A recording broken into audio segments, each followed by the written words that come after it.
ลาข้อใหญ่ครับน่าจะมีโลกว่า2 โล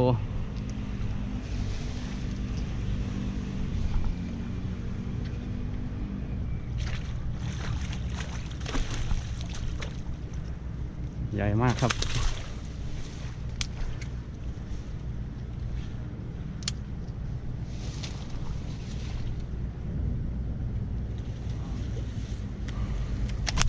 กัด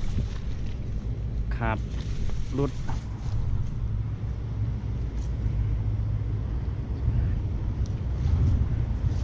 สวัสดขาด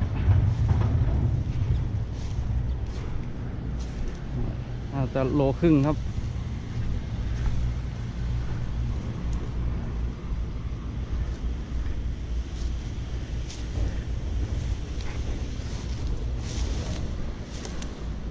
น่าจะมีกิโลครึ่งเหยื่อคาปากขาด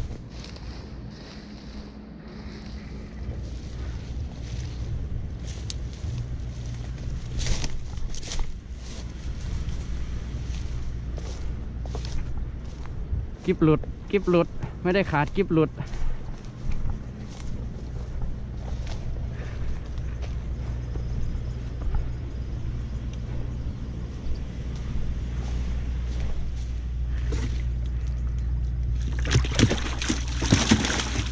โอ้